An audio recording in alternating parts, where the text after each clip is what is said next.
bom dia!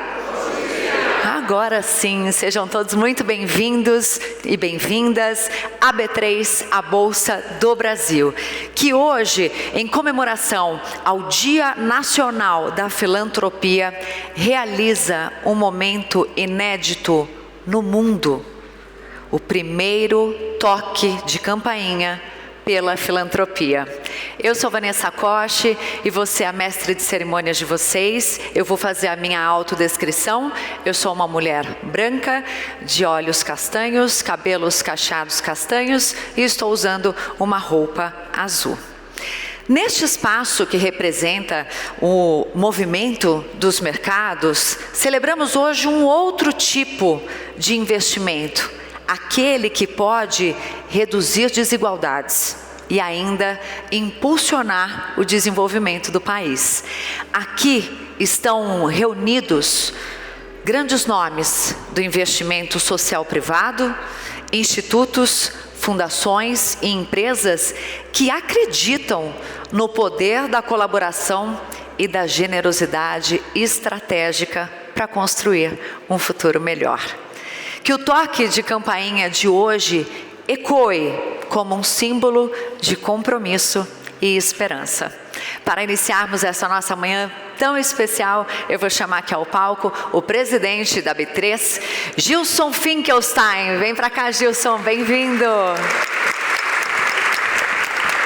Por favor.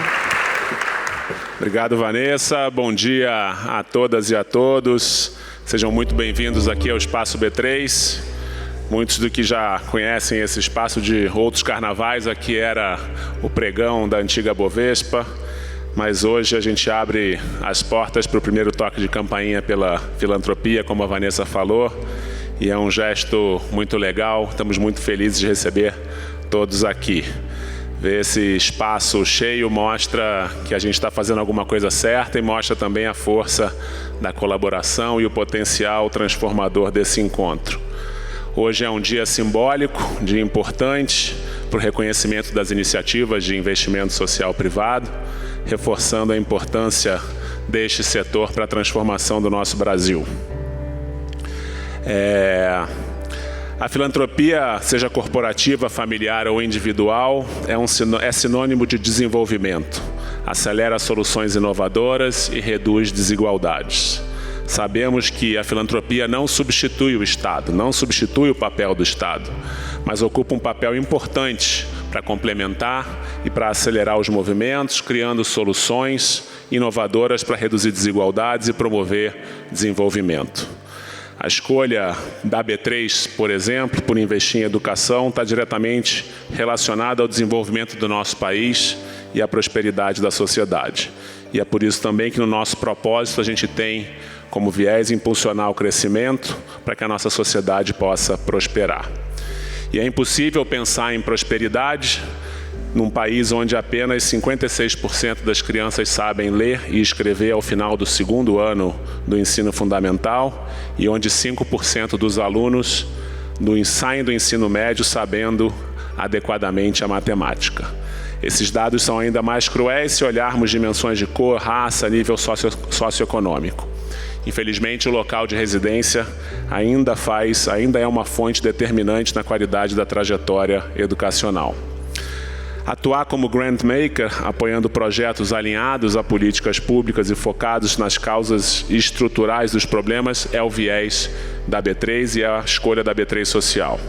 Investir em educação pública é porque a gente acredita que é a base de que todo país precisa. E, obviamente, vai gerar um legado para as próximas gerações. A B3 Social, que eu comento, além de ter diversas iniciativas de investimento em educação, a gente também promove o voluntariado corporativo interno aqui da B3 e também induz boas práticas com outras companhias listadas aqui conosco. Nosso papel, além de ser indutor, é de colaborador e impulsionador, fortalecendo a quem tem e quem quer adquirir conhecimento e mais experiência. Esse projeto B3 Social foi reformulado há pouco mais de 5 anos atrás, em período que a gente destinou mais de 290 milhões para mais de 1.000 projetos, beneficiando diretamente mais de 10 milhões de pessoas em todos os estados brasileiros. E até faço referência a alguns conselheiros que estão aqui conosco, que viram toda essa transformação e foi muito importante na reestruturação do nosso projeto social. Esse resultado é fruto de uma atuação focada, colaborativa, baseada em evidências. E mais curioso ainda, foi uma provocação de alguém que não está aqui, mas está representado. Foi o seu Eli Horn, que perguntou uma vez sobre o legado que a B3 ia deixar com seu projeto social e nos impulsionou a repensar a nossa atuação na B3.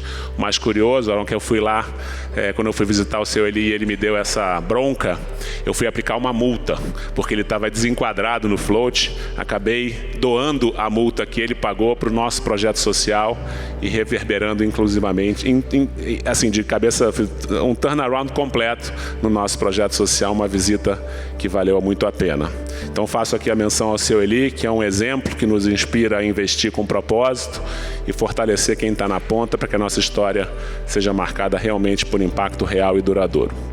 Aproveito também nesse momento para fazer outra referência, um agradecimento à NECA Setúbal, que está aqui conosco, uma referência quando falamos em filantropia transformadora no Brasil.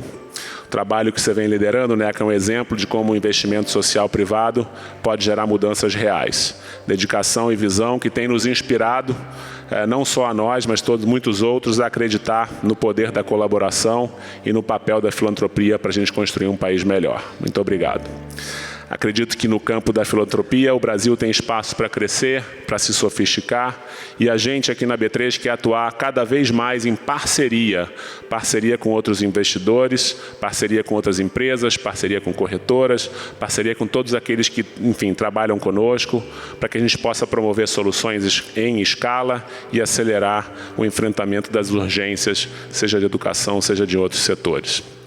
O investimento social privado pode e precisa ser cada vez mais inteligente, integrado, estruturado e colaborativo. O sonho é termos um Brasil em que todos tenham acesso à escola pública de qualidade, que prepare nossas crianças para o mundo, para a vida e para o trabalho. Um país onde a educação seja o caminho da inclusão. E a filantropia certamente pode impulsionar essa inclusão. Bom, vou ficando por aqui. Esse evento é um grande convite para que líderes, empresas e cidadãos façam da filantropia um legado. Com a certeza que será o primeiro de muitos, agradeço e desejo bom evento a todos. Um abraço. Bom dia. Muito obrigada. Obrigada, Gilson, pelas palavras. Então, agora dando continuidade aqui a esse nosso momento de celebração, eu vou chamar a presidente do Conselho Curador da Fundação TID Setúbal e Fundação Padre Anchieta, NECA Setúbal.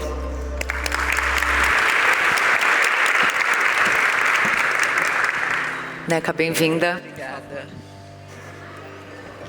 Bom dia a todas e a todos. É uma alegria enorme estar aqui hoje. Queria muito agradecer a B3, na pessoa do Gilson, as palavras gentis que ele me apresentou.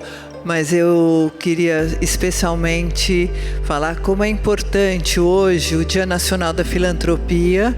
Já é importante como um dia que traz para o Brasil, a sociedade como um todo, a questão da filantropia. E especialmente o toque de campanha da B3. Eu acho incrível, eu queria parabenizar muito, porque como todos nós aqui nessa sala sabemos, a B3 tem um papel super importante no Brasil e em São Paulo tem um papel de referência para o Brasil todo. Então, é uma alegria estar aqui hoje falando para vocês. E quando a gente olha para a filantropia e pensa nesses últimos anos, tem uma enorme alegria e satisfação de pensar o quanto a filantropia já evoluiu no Brasil hoje, né? Quando eu lembro e penso, porque eu fiz parte desse grupo no início dos anos 90, há muitos anos já, depois da Constituinte, quando um grupo de empresários criou o GIF, né? O Grupo de Institutos e Fundações e Empresas, e foi muito interessante, porque naquele momento, como foi um grupo de empresários ligados que queriam atuar na área social, se cunhou o termo investimento social privado, que é uma concepção muito do Brasil. Pouquíssimos países do mundo usam o investimento social privado para falar de filantropia, mas tem tudo a ver quando a gente resgata da história que naquele momento a filantropia era muito assistencialista, era muito ligada à caridade e estava muito na mão, especialmente das igrejas. Então esse grupo de empresários quis trazer com o GIF um olhar da cidadania, da responsabilidade social. Daí o nome investimento social privado, né? Mas desde aquele momento até hoje a gente vê uma enorme evolução no campo. O campo se profissionalizou. Hoje nós temos gestores sociais formados com esse olhar de filantropia, de responsabilidade social. Naquele momento, início dos anos 90, o GIF tinha 17 organizações. Hoje, se não me engano, o GIF tem mais de 170 organizações, com investimento de mais de 5 bilhões de reais por ano. E esse número é um número que não abarca de jeito nenhum o todo da filantropia, porque nós temos muito mais fundações e, como o Gilson falou, a gente estava conversando com a Carola aqui, o GIF pode crescer e tem um espaço muito grande, porque temos muito mais fundações no Brasil, né? E aqui, pensando aqui, né, na B3, nesse espaço, não poderia deixar de trazer aqui para a discussão a questão do ESG, que com todos os seus avanços e retrocessos também no mundo hoje, um mundo tão controverso, com tantas discussões, com tantas polarizações, mas eu acredito e sem dúvida aqui o espaço da B3 Social é uma pauta que é muito importante. Eu queria então destacar alguns pontos. O primeiro deles, quando a gente fala o G, né, da governança, eu costumo colocar muito a importância de que tanto as empresas como as fundações empresariais, elas sejam transparentes nas suas ações sociais, né? Eu acho que as empresas têm e quem está aqui na B3 tem toda uma série de requisitos, pré-requisitos para poder estar aqui, para prestar contas para a sociedade. E eu acredito que as fundações e os institutos, as empresas, quando atuam diretamente na área social, elas também têm obrigação de ser transparentes e prestar contas à sociedade das suas ações sociais. Eu acho, de verdade, fico super feliz quando eu vejo um relatório social do final de ano dizendo que tal instituto, empresa, enfim, formou, trabalhou com uma formação, capacitação de 10 mil professores, 5 mil, 50 mil, eu acho incrível.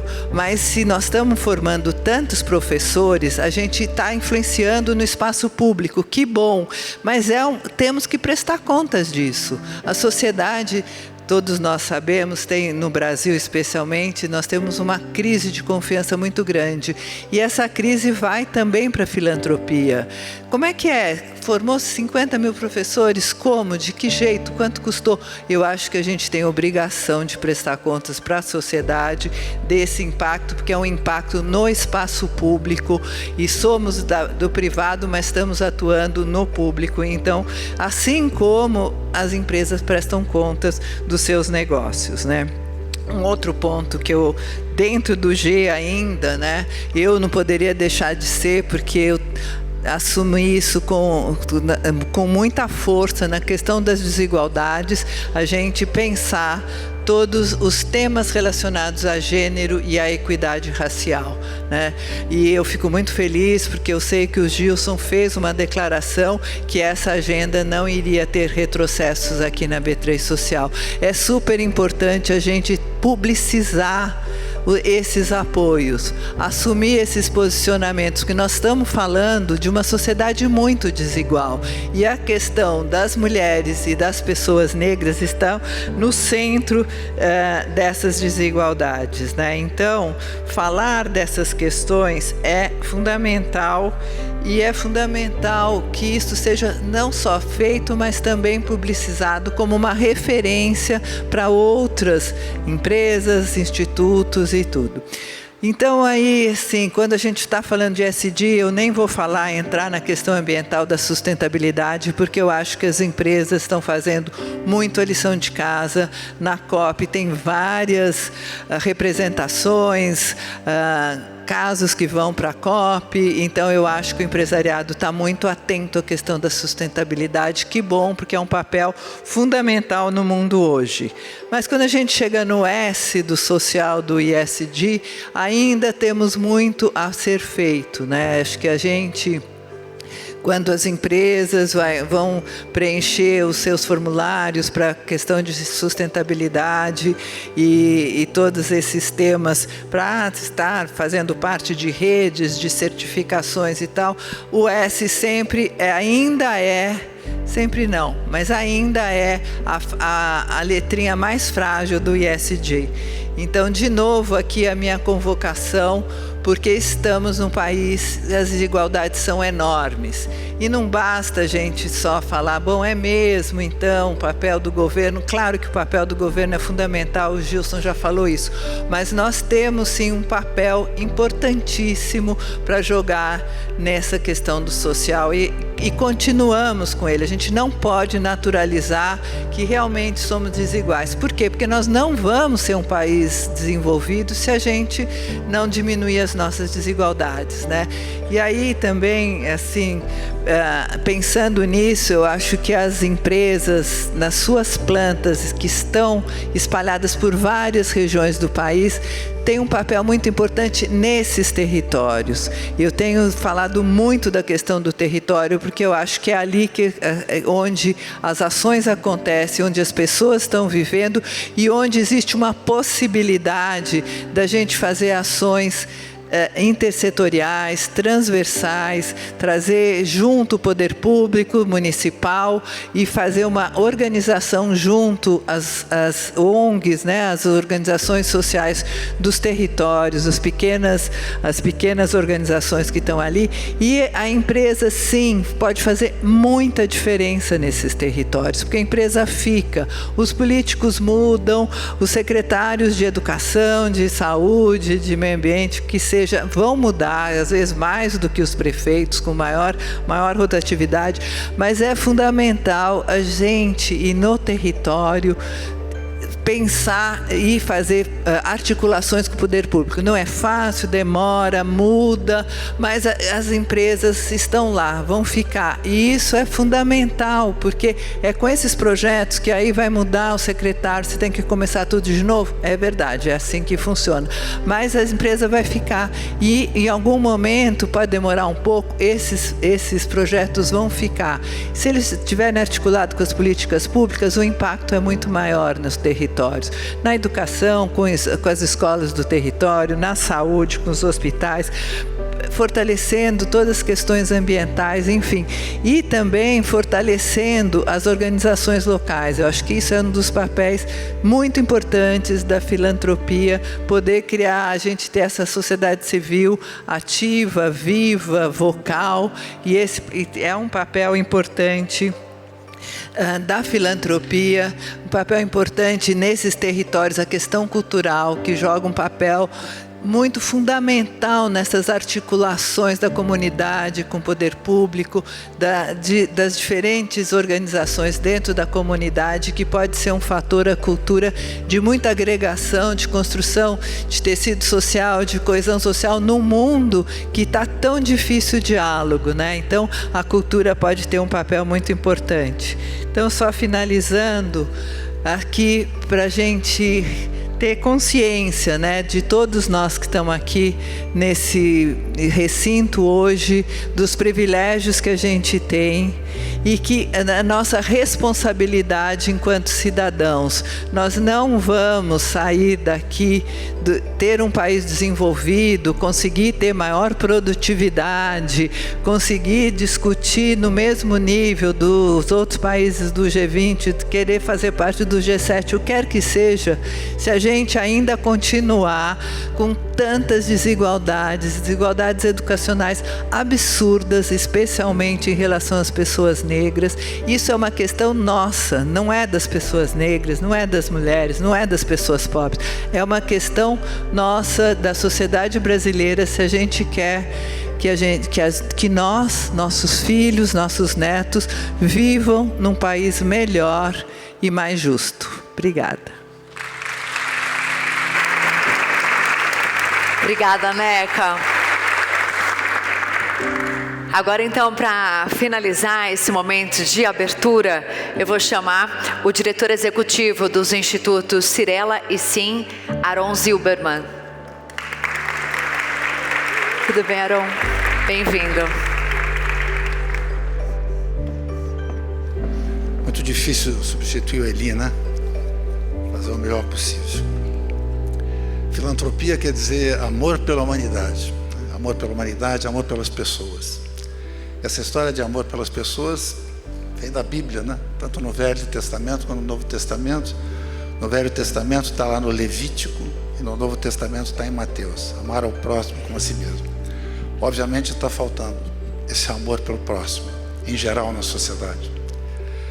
Eu estava lendo outro dia sobre por que na bandeira brasileira está escrito ordem e progresso. E vi que essas palavras foram inspiradas pelo filósofo Auguste Comte, um filósofo francês, um positivista.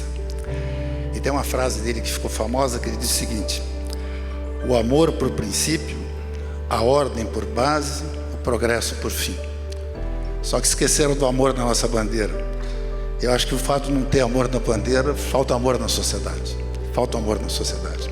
Existe até um projeto de lei no Congresso brasileiro, que está tramitando há mais de 4 anos, para que se mude a bandeira, para se coloque amor na bandeira. Como é um símbolo importante do Brasil, acho que seria bacana ter amor na nossa bandeira e a gente praticar esse amor que vem sendo pregado há tanto tempo, que não está presente na nossa sociedade. Tá certo? Tem uma outra frase do Auguste Comte, estava preparando aqui para falar com vocês, que viver para os outros é não somente a lei do dever, como também a lei da felicidade. Se dedicar ao próximo traz felicidade. O doador ganha mais do que o donatário. Mais do que o donatário. A segunda coisa que eu queria comentar, eu gostei muito do que o Gilson falou sobre parcerias. Certo? Eu acho que faltam parcerias. A gente estava conversando sobre isso. Né? A gente está muito isolado. E se eu perguntar para vocês sobre os ODS, né, eu tenho certeza que muitos de vocês vão falar: não, a gente investe em educação, combate à pobreza, meio ambiente. Mas acho que nós estamos esquecendo de um ODS muito importante, que é o ODS 17. O ODS 17 é o ODS das parcerias e meios de implementação, intersecção de conjuntos. Eu acho que a gente pode fazer muito mais juntos. Mas por que a gente não faz juntos? Eu acho que tem um lance de egoísmo, de querer a minha marca em cima que se destaque mais do que a sua, o meu nome se destaque mais do seu. Acho que a gente pode fazer tanta coisa juntos. Então gostei demais do Gilson falar sobre parceria. Então precisamos fazer mais coisas juntos. Mais coisas juntos. A gente seria muito mais poderoso, tá certo? Muito mais poderoso. Continuando a falar sobre o que a gente pode fazer, eu imagino que mais tarde vai ter um outro pessoal conversando aqui, o Piponzi vai estar aqui, e provavelmente vai falar do compromisso 1%. Acho que muitos de vocês já conhecem o que é isso. Né? São as empresas que se comprometem a doar, no mínimo, 1% do seu lucro líquido para investimento social. No caso da Cirela, a gente já faz isso desde 2010. Quer dizer, a gente começou a operar em 2011, tendo como orçamento o lucro líquido de 2010. Então, a gente vem fazendo isso há muito tempo, antes até do movimento ter sido criado. Eu acho que... Não sei... Onde é que está o Gilson? Estou vendo o Gilson. Está lá o Gilson. Eu não sei, Gilson, se isso é o devaneio, né? Mas todas aquelas empresas, aquelas que são listadas, que se comprometerem com o compromisso 1%, no mínimo, eu acho pouco. Eu acho pouco. Acho que a Cirela tem que doar mais, sim, deveria doar mais. O Brumágico é 2,5%.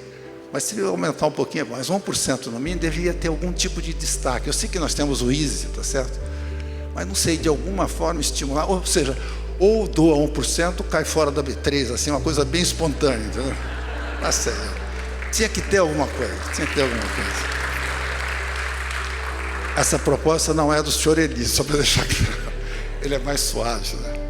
Bom, e para terminar, eu quero falar duas coisas. Primeiro, um recado que o senhor Eli pediu para dar.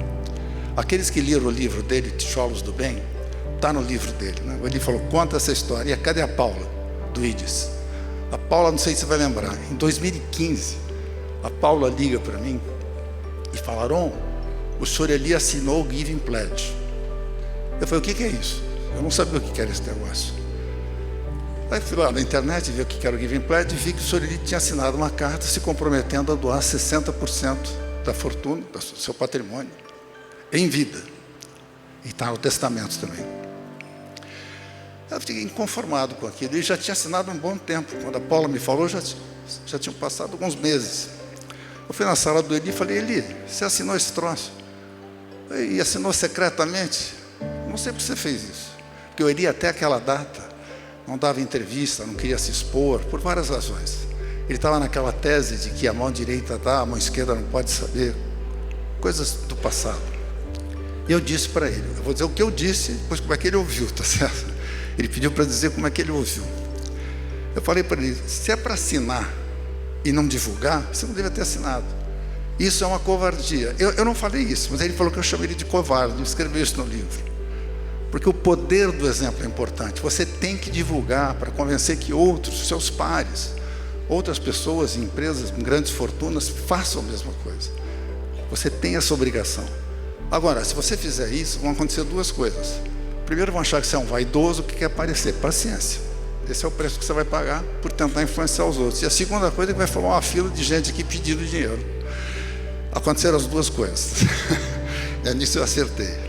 Então esse é o recado. Então ele falou o seguinte, que todos vocês, todas as empresas, todas as pessoas, indivíduos que fazem o bem, que doam, não interessa o que, devem divulgar. A gente está cheio de exemplo negativo nesse país. Abre jornal, é só desgraça, violência, corrupção. Nós precisamos de excelentes exemplos. Aliás, eu acho que a imprensa deve dividir a primeira página em duas partes. As notícias ruins e as notícias boas. Exemplos fantásticos, que não são replicados, porque são ocultos. Precisamos de exemplos positivos. A sociedade brasileira precisa de bons exemplos. E para terminar, eu quero citar uma frase que eu tenho citado. Não, eu já falei do 17, já? Então, falta citar um engraçado, né? Aurélio Agostinho de Hipona, Santo Agostinho. Eu gosto demais de uma frase dele que eu tenho usado muito nas minhas aulas. A esperança tem duas filhas lindas, a indignação e a coragem. A indignação nos ensina a não aceitar as coisas como estão, e a coragem a mudá-las. Eu acho importante declarar hoje, no Dia Nacional da Filantropia, que na nossa sociedade falta indignação e falta principalmente coragem para mudar. Muito obrigado. Muito obrigada, Aron. Muito obrigada, Aron, por suas palavras. E agora, para nos apresentar os dados e tendências mais atuais da filantropia no Brasil, eu vou convidar ao palco o secretário-geral do GIF, Cássio França, e a diretora de Gestão e Investimento Social da Comunitas, Patrícia Loyola. Sejam bem-vindos. Por favor. Onde vocês preferirem fazer essa apresentação. Acho que ficarem mais cômodos aqui.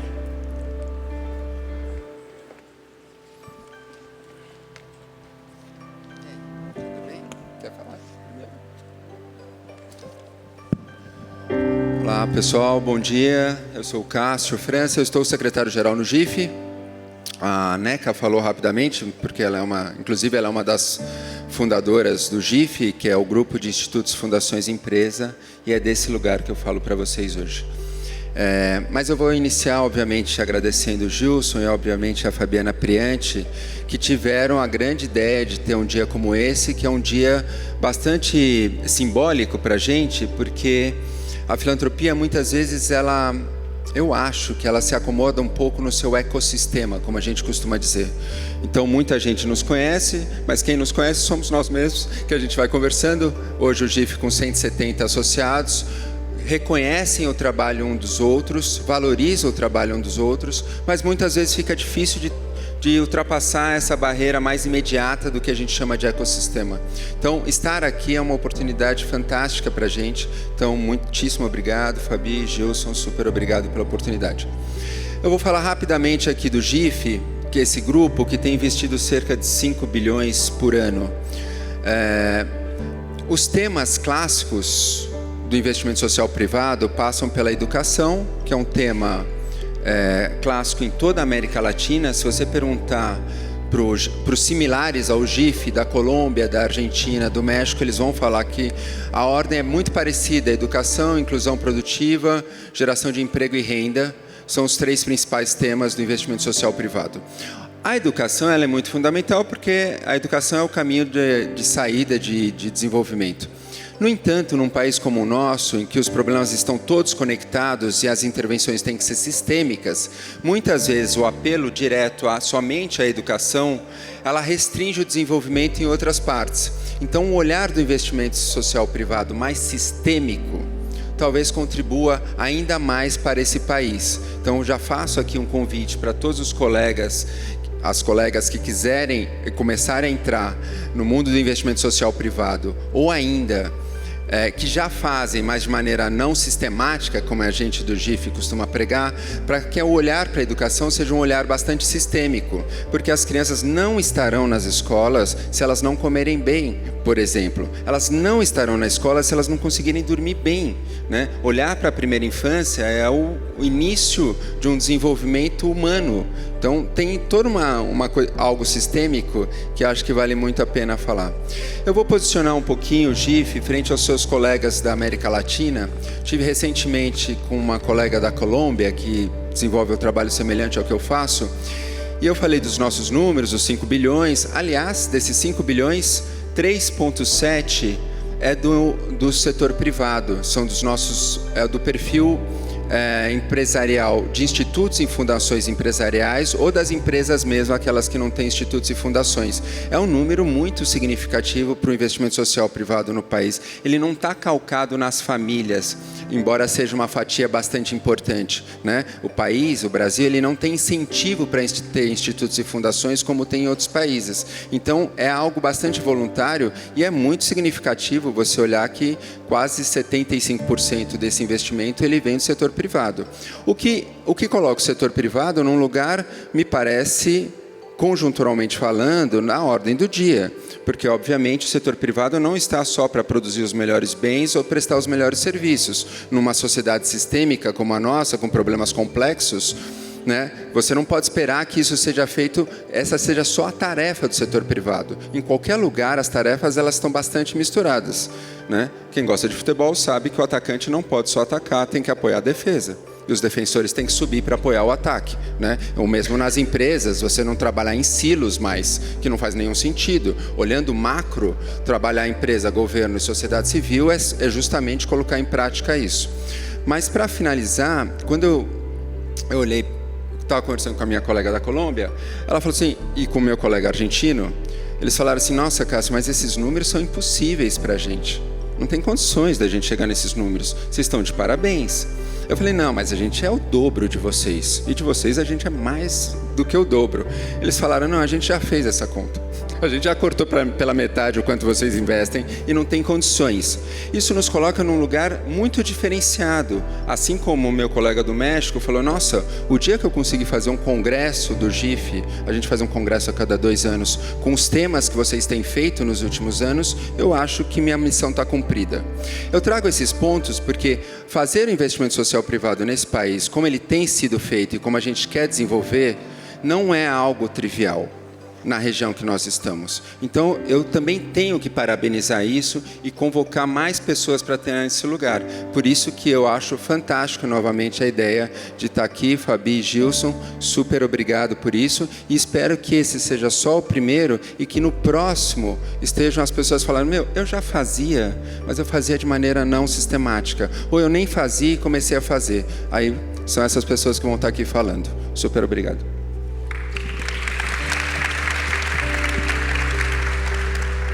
Muito bom. Complementando os dados aqui do Cássio, antes vou me apresentar, sou Patrícia Loyola, diretora de gestão da Communities.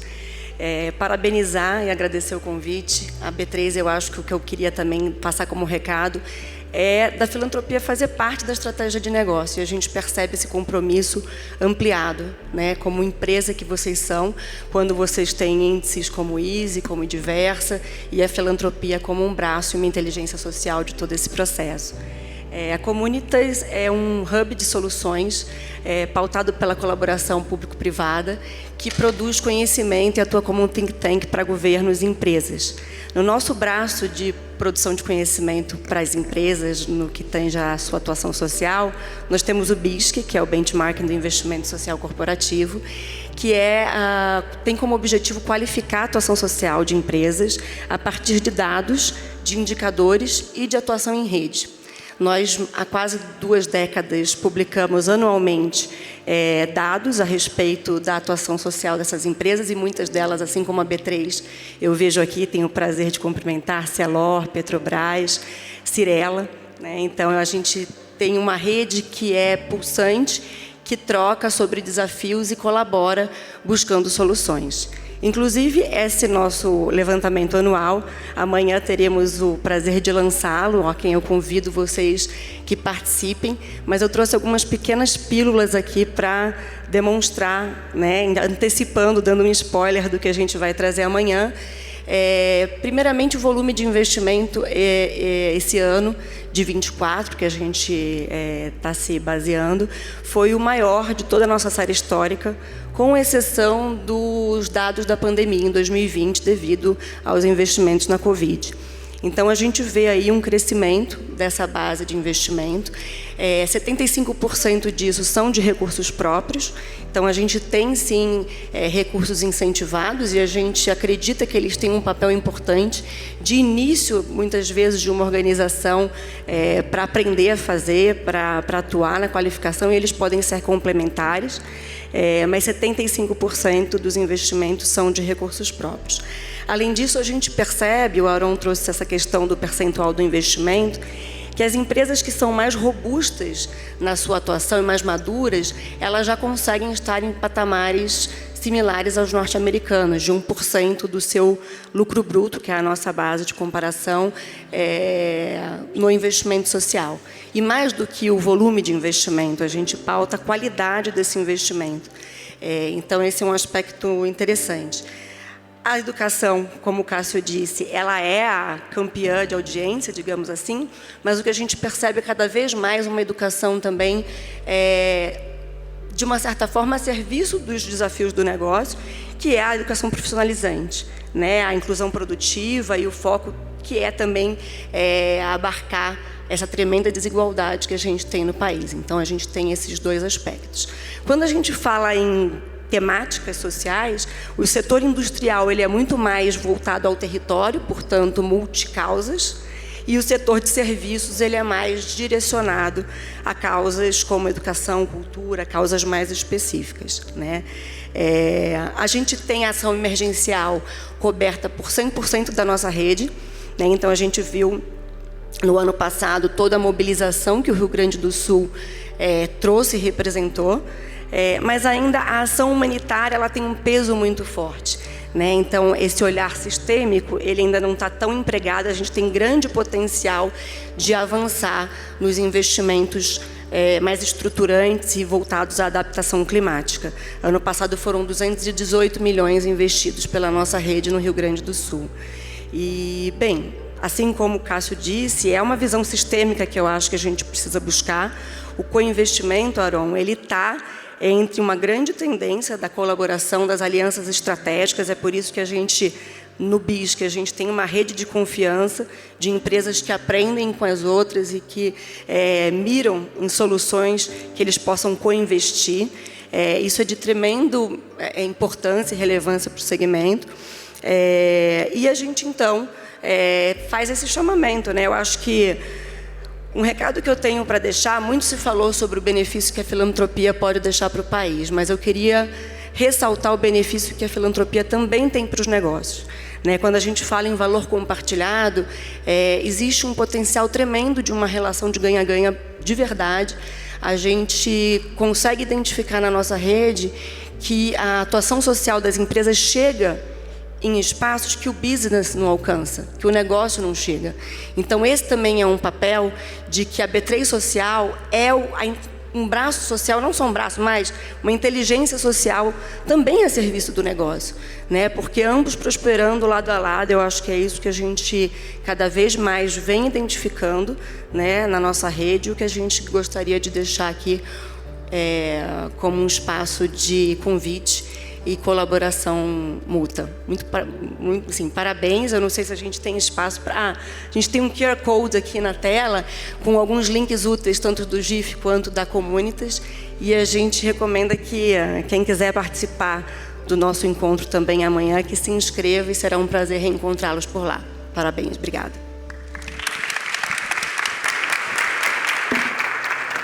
Cássio e Patrícia, muito obrigada. Nós seguiremos agora com a nossa programação e teremos um painel, atuação sistêmica e multissetorial do investimento social e privado. Então, para isso, eu vou chamar a vice-presidente de Pessoas, Marketing, Comunicação, Sustentabilidade e Investimento Social da B3, Ana Buchaim. Vem para cá, seja bem-vinda.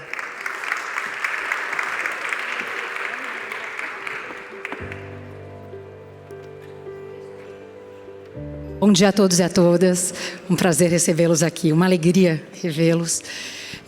Vou começar fazendo minha autodescrição. Eu sou Ana Buchaim, sou uma mulher de olhos e cabelos castanhos, eu sou vestida com uma roupa clara e para mim hoje é uma honra enorme tê-los aqui. Eu começo agradecendo as parcerias com Comunitas e GIF, instituições tão relevantes no campo de investimento social no Brasil.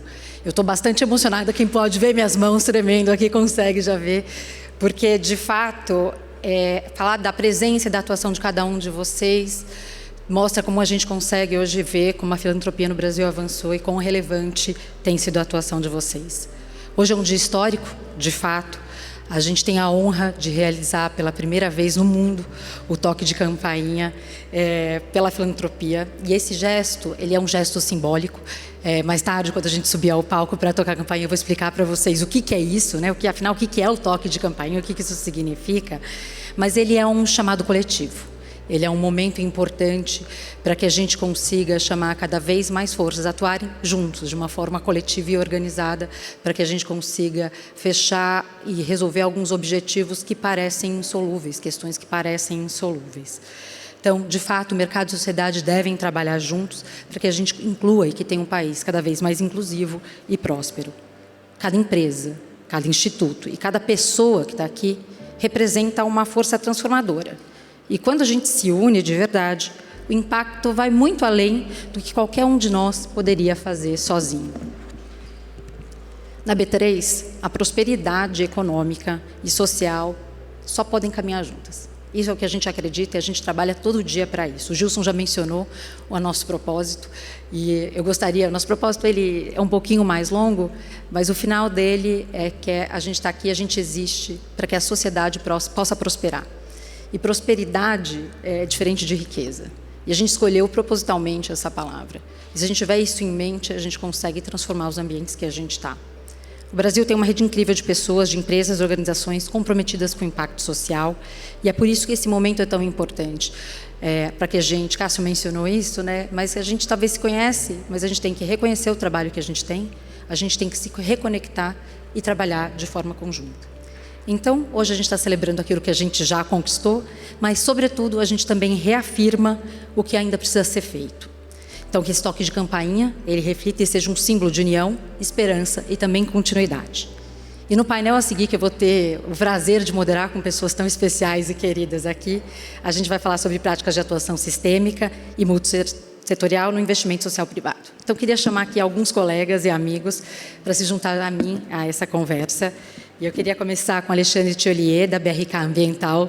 Seja bem-vindo, Alexandre.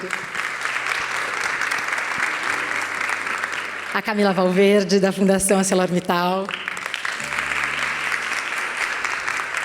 E ao Rodrigo Piponzi, do Instituto MOL, ACP e RD Saúde.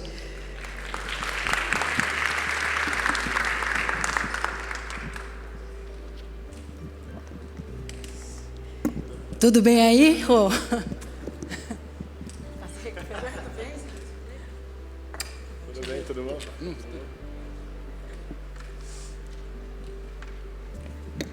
Que bom, Rodrigo, te ver bem aqui. Que alegria tê-los aqui. Muito bem, então eu tenho algumas perguntas, e aqui eu vou tocar de uma forma mais leve, porque eu sinto que a gente está em casa e que dá para a gente fazer isso. Então, obviamente, aqui a gente já falou de se reconhecer e se ver, mas eu gostaria que vocês se apresentassem do jeito que vocês mais gostem e começassem a contar como é que vocês encontraram a filantropia, como é que isso entrou na vida de vocês e grandes achados dessa jornada. Quer começar, Alexandre? Primeiro, bom dia a todos e todas. Queria agradecer muito ao Gilson e à B3 por esse convite e por estar aqui com vocês nesse momento histórico.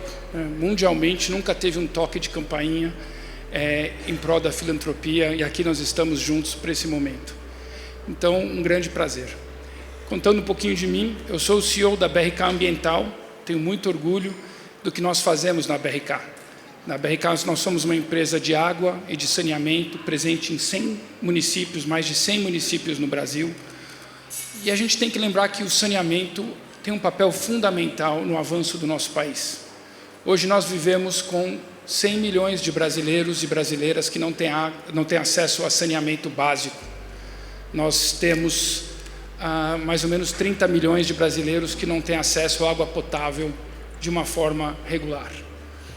Na BRK nós temos um propósito, nosso propósito é transformar a vida das pessoas, levando o saneamento além do básico.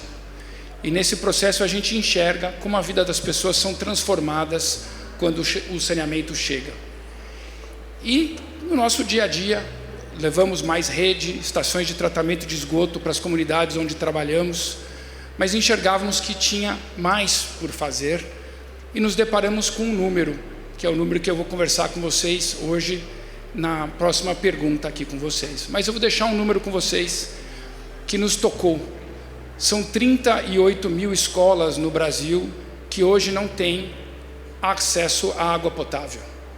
Mais ou menos 5 milhões de crianças que vão para a escola e ao ir à escola não têm acesso à água potável. Realmente, a NECA foi mencionado aqui antes também, um país que tem tanta diferença social entre as pessoas, né? Imagina hoje em dia escolas ensinando computação, robótica, em outros lugares escolas sem água potável. E encontrando esse número, nasce um projeto dentro da BRK, que eu tenho muito orgulho de apresentar aqui para vocês, que é o projeto Fonte de Futuro. E dentro desse projeto a gente vai em direção a essas escolas, a trazer uma solução para elas, trazer água potável para as escolas, e a gente começa, e eu vou contar um pouquinho mais dessa história na nossa próxima pergunta aqui. Queria agradecer mais uma vez essa oportunidade e esse momento tão histórico que a B3 traz para o Brasil e para o mundo.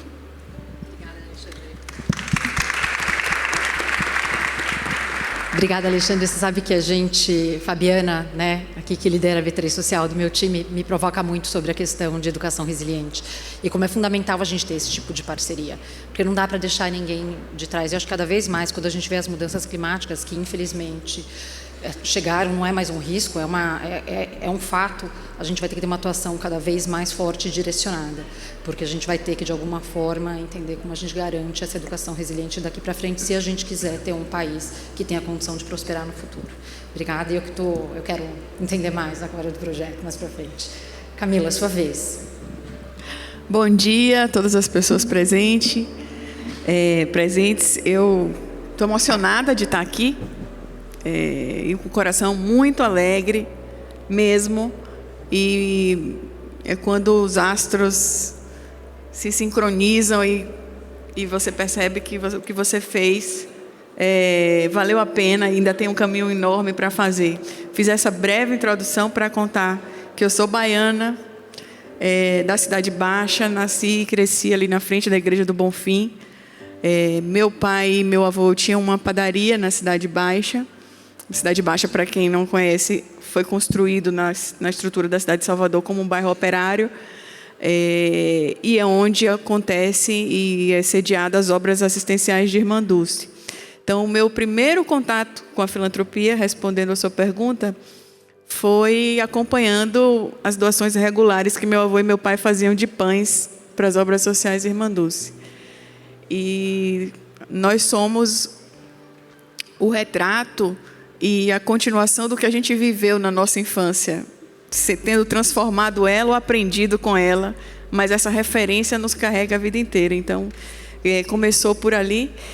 Mas eu sou administradora de empresas, fiz mestrado em desenvolvimento regional e urbano, tive o privilégio de trabalhar numa empresa de varejo que ficou muitos anos no Brasil, que foi o Walmart, e participar da fundação do Instituto Walmart em 2005, 2006. Então, foi outro atravessamento da filantropia e do investimento social na minha carreira, quando ajudei a fundar com Paulo Mindlin e a Daniela De Fiore o Instituto Walmart. E hoje, 25 anos depois, tenho o privilégio, a honra e a responsabilidade de liderar a Fundação ArcelorMittal, que é o grupo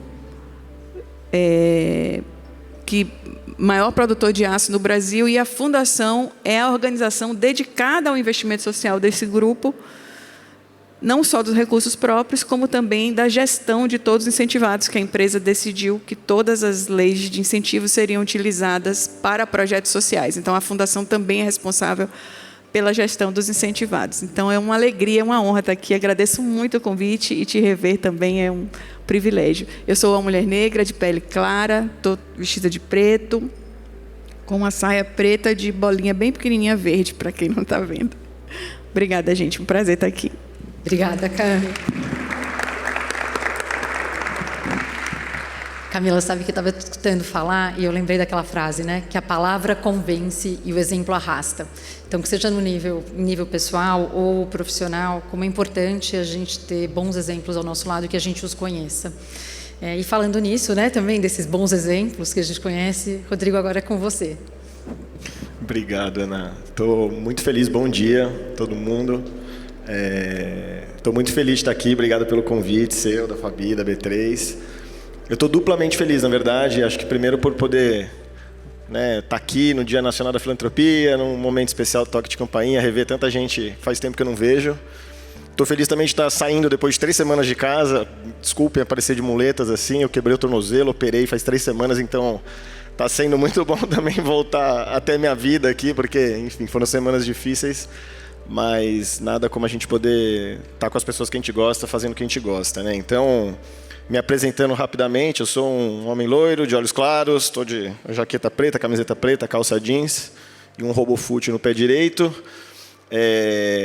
Eu sou 4ª geração, né, de uma família empresária. Para quem não sabe, meu bisavô fundou a Droga Raia em 1905, em Araraquara, em São Paulo. E desde cedo eu entendi que eu podia fazer alguma coisa diferente com isso, que eu podia não simplesmente, né, seguir a carreira tradicional de ir para os negócios da família. E muito rapidamente, eu acho que a filantropia ela começou a me picar, né, e eu comecei a perceber que mais do que ser algo que realmente me instigasse como ser humano, como indivíduo, aquilo podia efetivamente virar algo que eu pudesse realmente transformar em propósito de vida, né? Então, eu criei um negócio de impacto social há quase 20 anos atrás, a MOL, que nasceu de um modelo que pudesse arrecadar microdoações em redes varejistas, né? Inspirado, obviamente, pelo sangue varejista que corria nas minhas veias. E foi um modelo que não só conseguiu transformar um pouco, né, da maneira como eu acreditava que a gente podia fazer negócio, porque, enfim, um negócio que hoje já doou quase 100 milhões de reais, né, em 20 anos, mas que também me fez perceber, né, como a filantropia realmente era um terreno muito fértil e, ao mesmo tempo, muito complexo, né? E eu costumo dizer que respondendo também a sua pergunta, meu primeiro contato com a filantropia veio quando eu conheci o GRAAC, né, o Grupo de Apoio ao Adolescente e à Criança com Câncer, que era um hospital fundado por um oncologista, o Dr. Sérgio Petrilli, que realmente abriu mão da própria carreira de sucesso como oncologista para poder criar um hospital que atendesse as pessoas de forma gratuita, né? E aquilo me tocou muito, assim, e na verdade a MOL nasce desse questionamento, como é que eu posso, né, com o meu trabalho, com o meu esforço, com o meu dia a dia, realmente contribuir, né? Até coincidentemente, agora na quinta, a gente vai ser meu segundo banho de sol da cirurgia.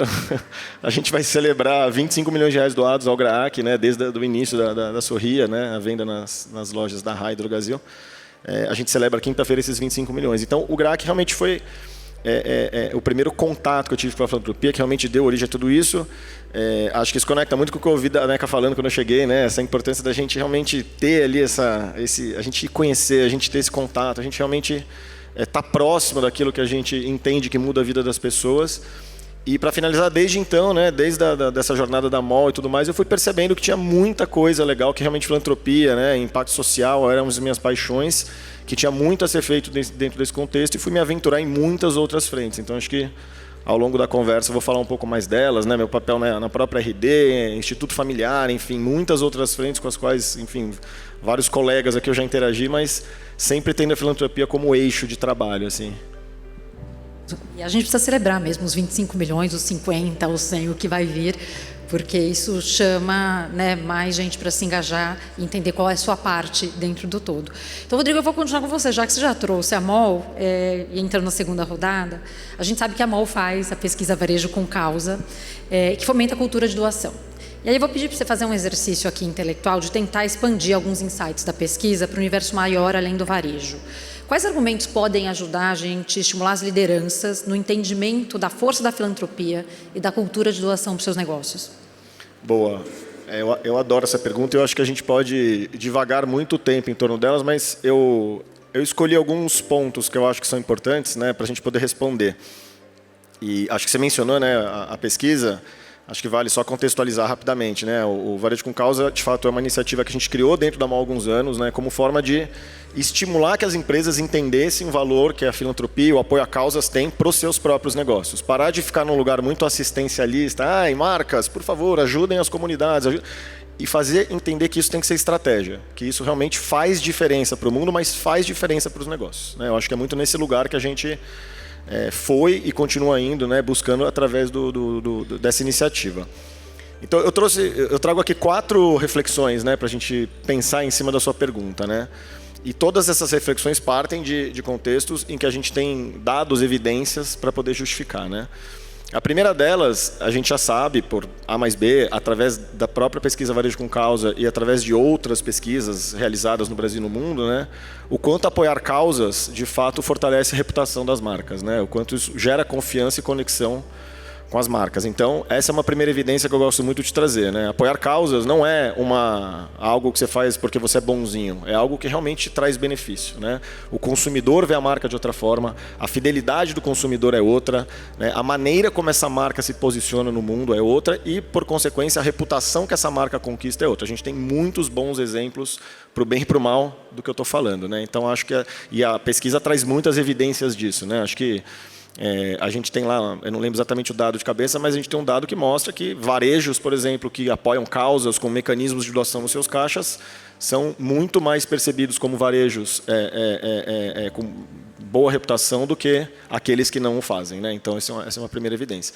A segunda está na cultura organizacional, na maneira como se olha para dentro, né? Existem muitas evidências também que apoiar causas fortalece muito a cultura organizacional das empresas, né? Sensação de pertencimento, a própria maneira como os funcionários, colaboradores e outros stakeholders entendem, né, a participação dentro do contexto da marca, né? A sensação do orgulho de estar fazendo aquilo, a maneira como, né, a própria produtividade é ampliada. Então, enfim, tem uma questão de cultura organizacional que é muito forte.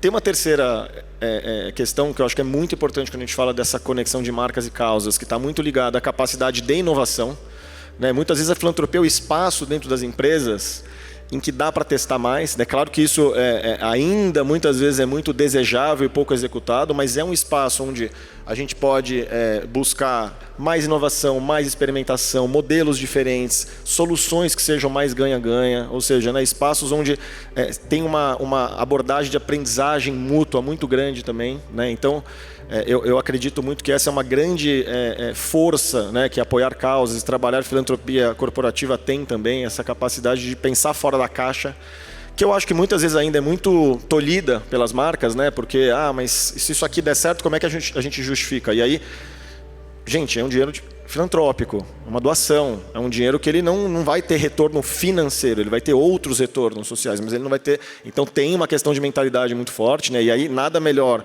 quando a gente fala de convencimento de lideranças do que buscar bons exemplos, né? E a gente tem grandes exemplos no Brasil. E por fim, eu acho que a filantropia corporativa, né, ela traz uma possibilidade muito forte de fortalecimento e conexão com os territórios onde as marcas atuam, né? Então, quando a gente fala, por exemplo, do varejo, que é um lugar onde, né, enfim, eu tenho bastante experiência, né, dentro dessa temática. O varejo é territorial. Você pega uma RD Saúde, uma Raia Drogasil, ela tem 3.600 lojas em mais de 800 municípios. A filantropia, dentro do contexto de uma RD, ela é uma grande forma de você se aproximar dos territórios, de você fortalecer os impactos que você causa nos territórios, de você conhecer aqueles territórios onde você está.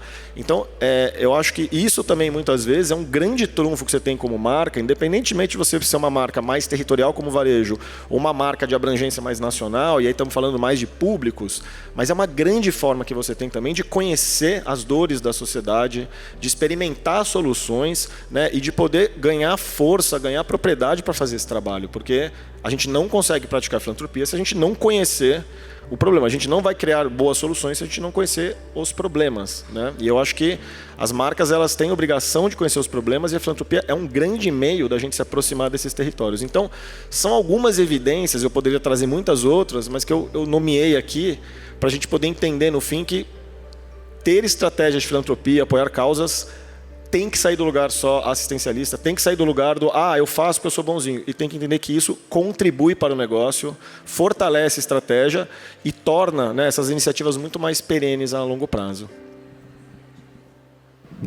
Excelente, Rodrigo. Eu queria fazer 3 comentários aqui, pegando um pouco do que a Patrícia falou, de inteligência social. Na B3 Social, hoje, a gente consegue perto de 52% a 55% de funcionários como voluntários. E isso muda realmente a cultura. Então, aqui, só corroborando com o teu segundo ponto em relação ao envolvimento e à construção de cultura, e faz toda a diferença, porque isso é uma prova social de que o propósito é real. Então, isso tem muito sentido para a gente. E do segundo ponto, da gente conseguir experimentar territórios de educação, inclusive, dos nossos executivos na liderança, a gente desenvolveu alguns programas em que os nossos funcionários conseguem ir a campo e trabalhar em projetos sociais, e isso ajuda no desenvolvimento de competências deles, que, obviamente, reverberam dentro da companhia. Então, também, assim, eu concordo plenamente com o tema. E em relação ao território, a gente já discutiu isso algumas vezes, a questão do alinhamento das suas ações sociais com o território que você ocupa. E para a gente, essa foi a decisão de fazer educação. Porque se a gente quer criar um país que investe, que poupa, que entende, que prospera, você precisa começar com a educação básica lá atrás. E, óbvio, conhecer os problemas faz toda a diferença na hora da gente começar a desenhar produtos, serviços, inclusive estratégia de comunicação. Então, adorei os pontos que você trouxe, acho super relevantes e consigo identificar eles totalmente na prática. E aí, falando em território, Camila, a gente sabe que a ArcelorMittal atua em mais de 100 países, e cada um com realidade social e econômica muito distintas, né? E nem sempre o que é prioritário do ponto de vista global vai ser verdadeiro do ponto de vista local. Como é que a Fundação ArcelorMittal navega nessas agendas, entre a global e a local? Porque, né, como o Rodrigo falou, cada lugar tem seu problema diferente, você precisa conhecer. E como é que, ao mesmo tempo, você traduz a visão global da companhia de impacto relevante para o Brasil? Como é que você faz como é que você equilibra essas demandas? Boa pergunta, Ana. A ArcelorMittal, globalmente, quando a ONU aprovou a Agenda 2030 com os 17 Objetivos de Desenvolvimento Sustentável, que o Aaron ressaltou muito bem aqui, o 17, ela fez um estudo de quais dos 17 objetivos, como eles tinham aderência ao nosso negócio, e daí surgiu uma agenda da ArcelorMittal com 10 diretrizes internas. E essas diretrizes pautam as ações sociais e ambientais em todos os países onde a empresa opera. Uma das diretrizes, a diretriz 9, para dar um exemplo e ficar mais claro, é formar os engenheiros e engenheiras talentosos do amanhã. Está associado ao ODS de educação. A gente puxa no Brasil para o ODS 5 de gênero, para ter mais equidade de gênero, formar as engenheiras, né, talentosas do amanhã, as pessoas que vão trabalhar nas áreas STEAM. Da mesma forma, tem uma diretriz global de ser membro bem visto e aceito nas comunidades onde está presente. É uma frase muito ampla. Isso nas comunidades onde está presente. Então, em qual comunidade nós estamos presentes? Quais são os territórios que a ArcelorMittal no Brasil opera e quais são as demandas deste território? E acho que esse é um ponto fundamental para qualquer investimento social privado, qualquer ação filantrópica, o primeiro passo é conhecer a demanda do território. Então, na Fundação ArcelorMittal, nós conduzimos em parceria com o negócio, se eu não estiver errado, foram 18 ou 20 diagnósticos socioparticipativos, onde a gente ouviu a comunidade de diversas formas, batendo na porta, fazendo focus group. Tivemos um relatório retorno da empresa que fez para nós esse trabalho, fizemos uma devolutiva para a comunidade, chamamos ela de volta para mostrar, foi isso que vocês disseram, o relatório trouxe esse dado, é esse. Então, este conteúdo é um insumo de trabalho para o investimento social privado. Então, hoje, além do diagnóstico socioparticipativo como grande insumo do direcionamento do nosso investimento, nós também observamos os dados do GIF, do IDES, do BISC, o contexto brasileiro, as características do nosso negócio, que tem materialidade para o nosso negócio, para conseguir conduzir um planejamento estratégico que direcionasse o investimento social, que gerasse mais impacto, primeiramente, e segundo, e eu acho extremamente relevante para a continuidade do investimento social, que tivesse conexão com o nosso negócio.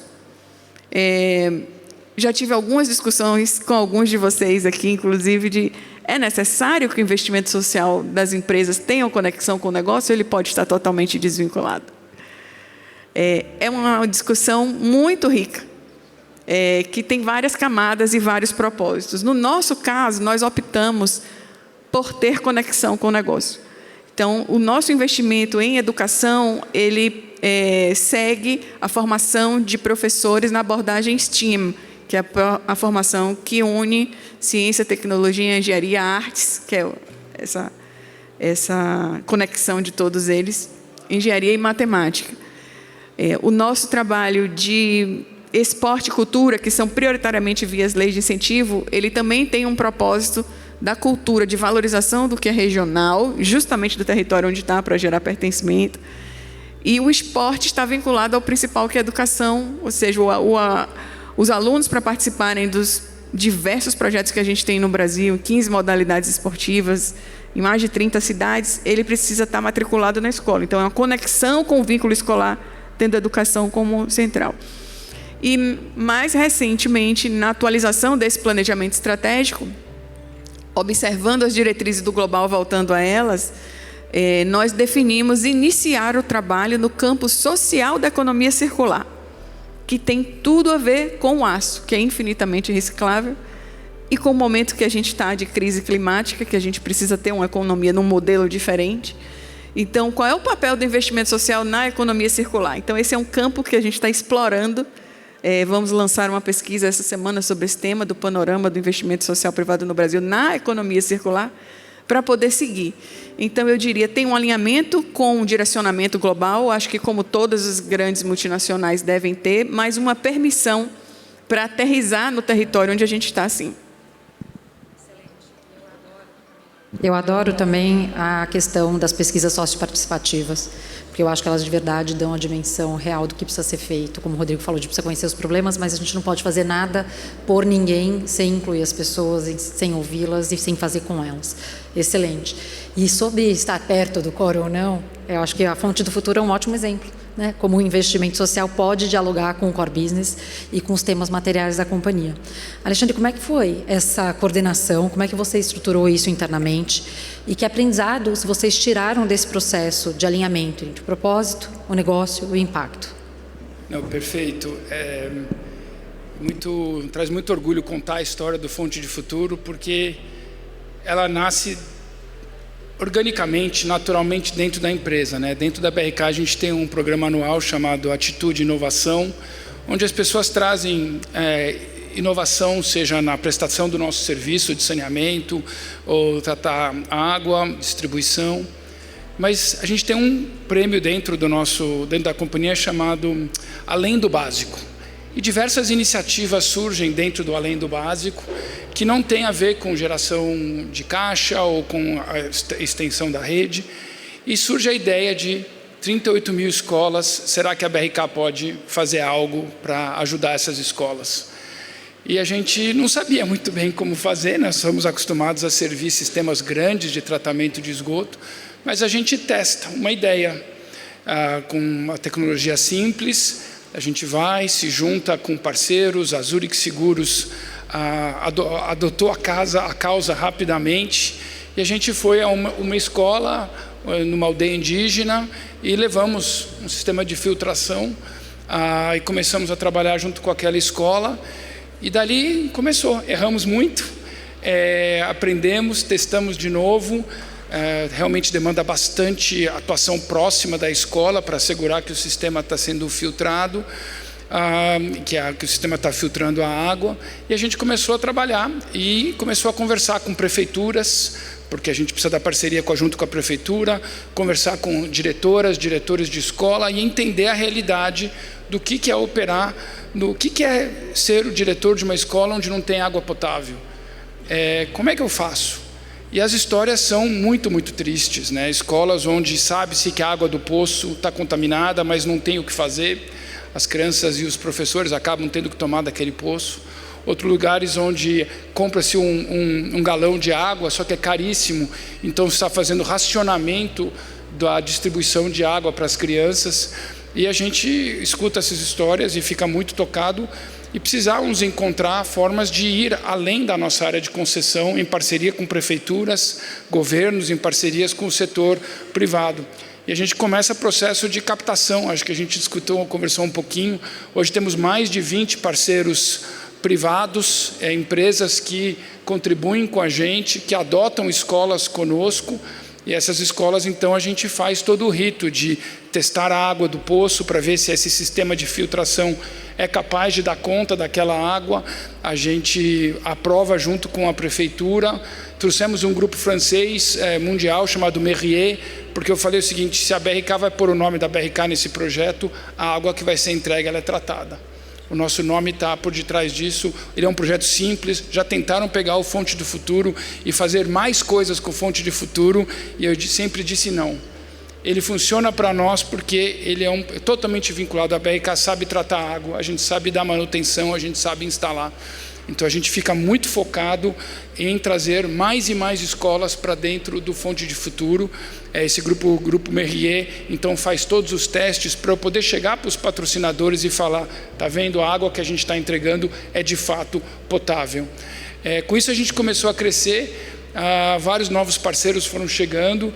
A gente tem muito orgulho de olhar para frente, e no final de novembro teremos 52 escolas. 52 escolas, são mais ou menos 10 mil crianças que hoje vão para a escola e estão tendo acesso à água tratada. São mais de 1.000 professores que estão tendo acesso à água tratada. E a gente olha o desafio para frente pensando como fazer mais, né? Como a gente consegue buscar mais escolas com mais parceiros. Lançamos uma visão ambiciosa de 200 escolas, e sabemos que é difícil. Mas em todo momento, toda reunião que eu vou, eu sempre falo com as pessoas do Fonte de Futuro, e é incrível, como acho que foi dito antes, fazer o bem traz o bem, né? Novas pessoas escutam a história do Fonte de Futuro. Tenho colegas, pessoas físicas que começaram a arrecadação e estão levantando dinheiro de pessoa física, não só empresas, e a gente vai de uma escola em uma escola. Quando lancei no começo do ano o desafio de 50 até o final de 2025, todo mundo da empresa olhou para mim com uma cara chocada: mas nós estamos com 5, 6, como é que nós vamos chegar em 50?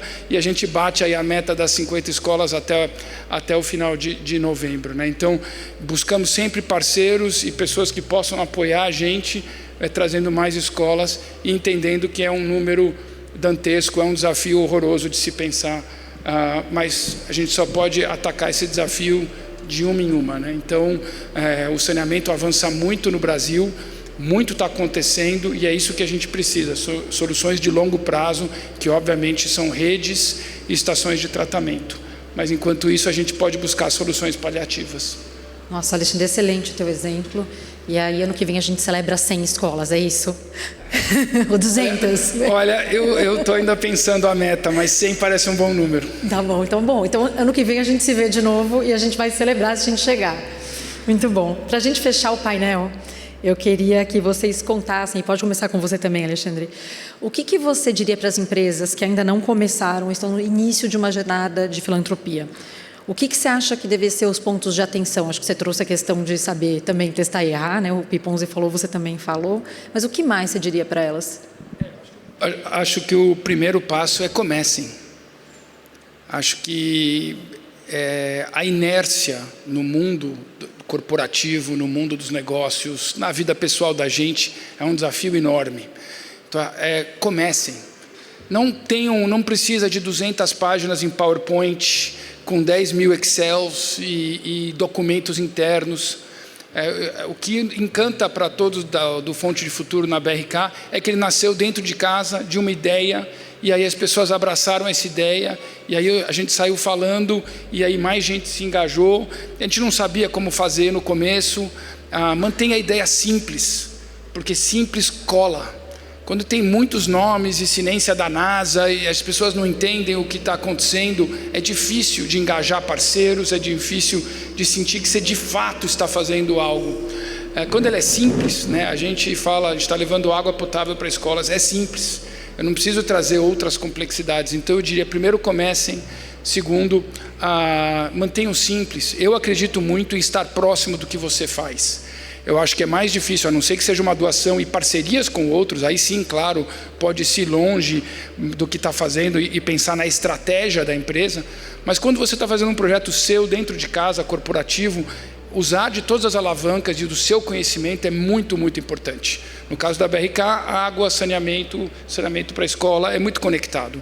Então eu diria, mantenha simples, mantenha próximo do coração da empresa, ou se não, faça dentro da estratégia da empresa com parceiros, e engajem as pessoas.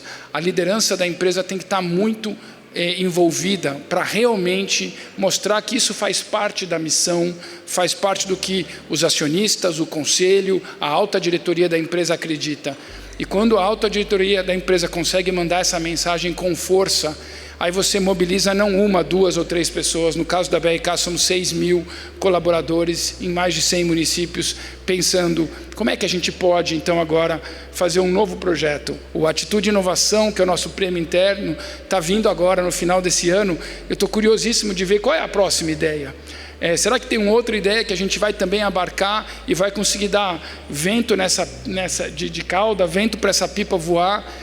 Então, eu acho que tem que vir uma missão de cima da companhia, do conselho e da alta diretoria, mas para dar certo, para pegar, para realmente ter um impacto muito grande, ele tem que engajar todos, que aí ele fica cada vez mais poderoso, mais impactante e com certeza o projeto vai muito mais longe.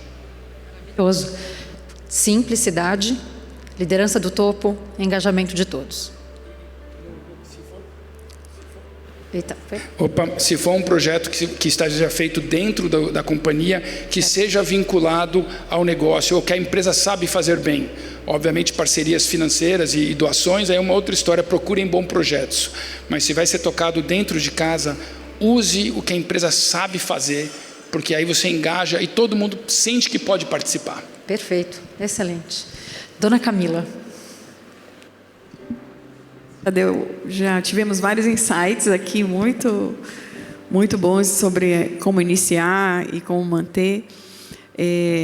Eu queria, antes de também ir nessa linha, falar que o investimento social ele é um pilar fundamental da conduta empresarial responsável. Então, se a empresa hoje tem uma área de sustentabilidade, uma área de responsabilidade social, produz o seu relatório, está preocupada com a sua cadeia de suprimentos, com o bem-estar, com a diversidade, equidade e inclusão dos seus empregados, com o impacto que ela gera com a sua operação para mitigar, ela também deve estar preocupada com o investimento social. Porque o investimento social, ele impulsiona o desenvolvimento, ele ajuda no bem-estar da comunidade onde você está ou na que você ajudou. E ela, ao final, vai contribuir para o que a NECA trouxe de desenvolvimento e redução das desigualdades. E aí, respondendo à pergunta, eu ouvi a resposta aqui, acho que foi do Cássio no começo, falando da importância da visão sistêmica do investimento. É maravilhoso fazer investimento.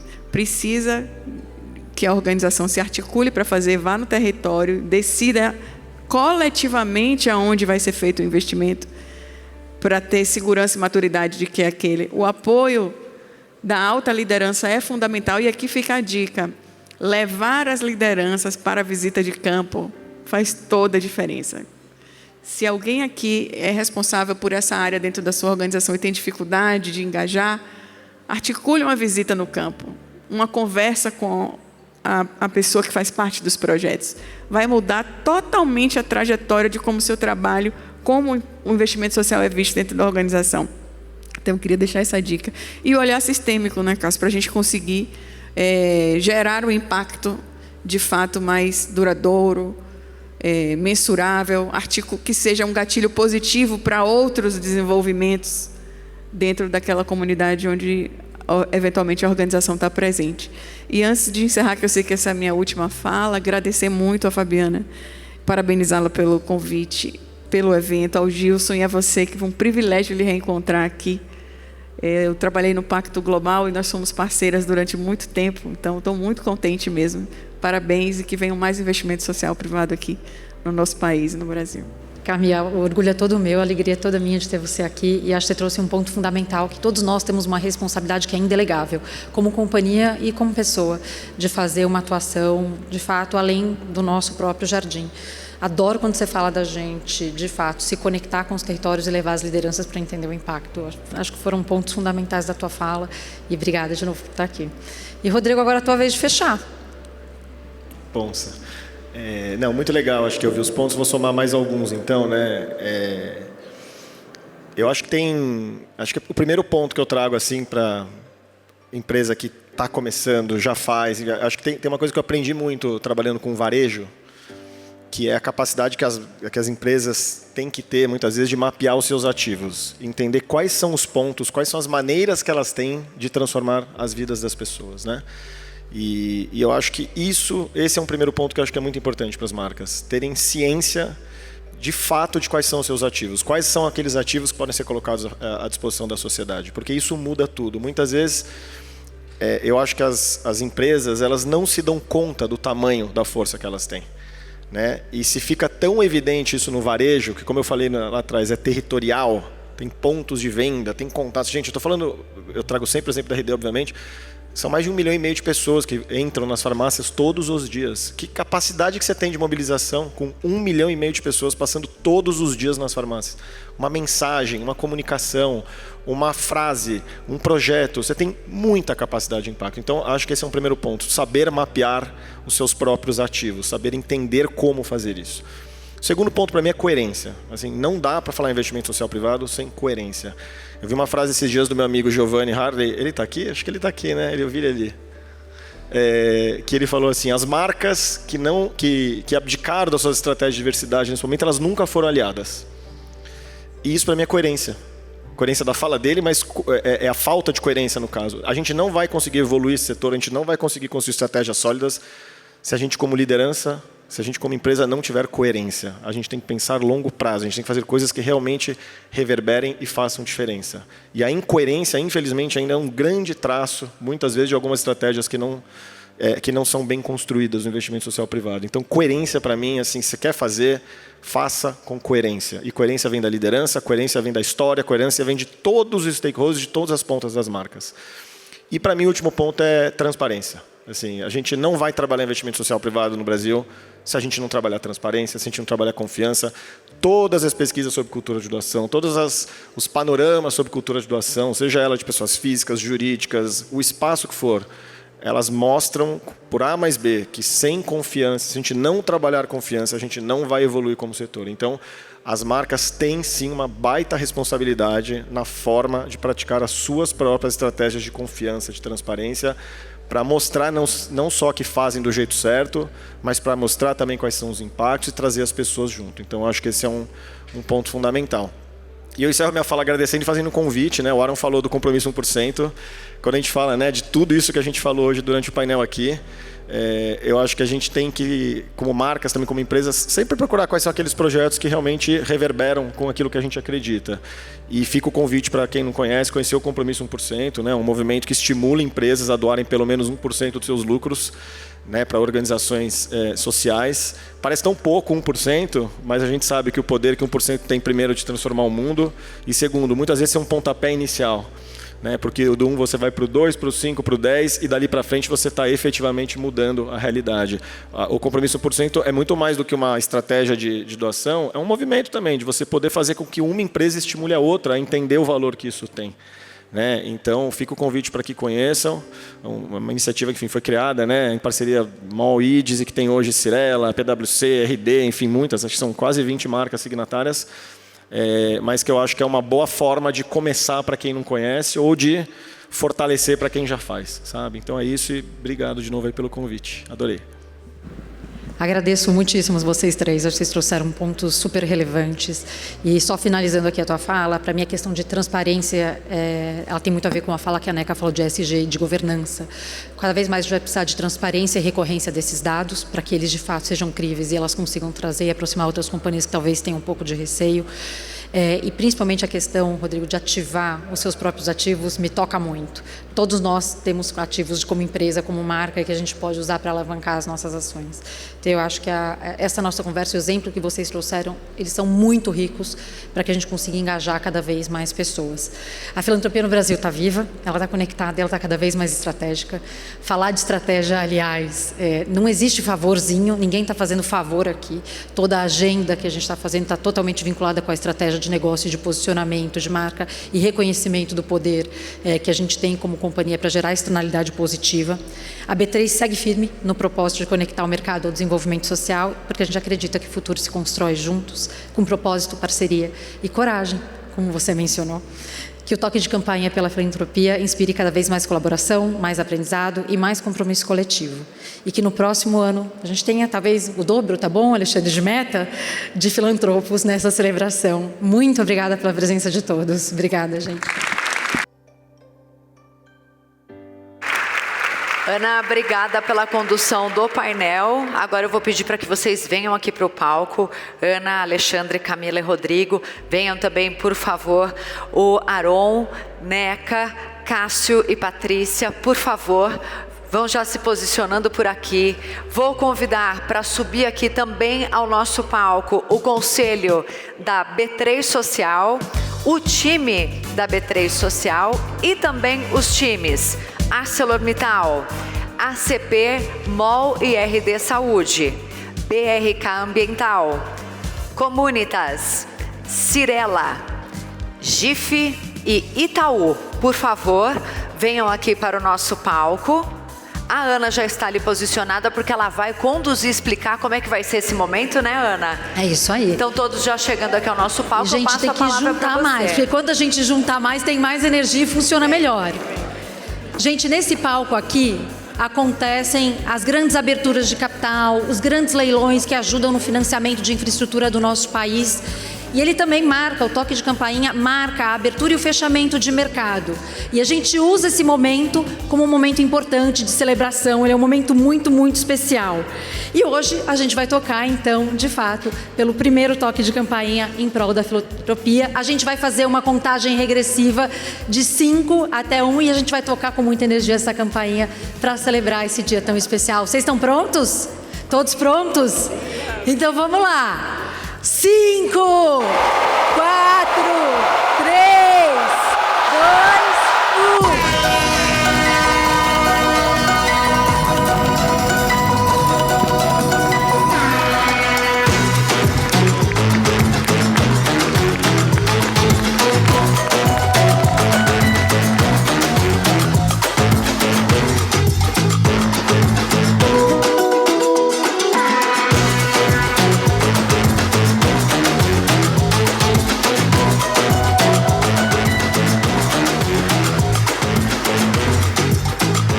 Nós chegamos ao final do nosso evento.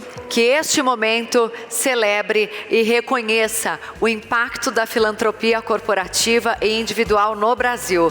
Nós agradecemos imensamente aos times da B3, Comunitas e GIF, aos nossos convidados presentes, a toda a nossa equipe técnica e de transmissão e a todos que nos assistiram hoje. Um ótimo dia, uma excelente semana, saúde e sucesso a todos e até a próxima. Tchau, tchau, pessoal!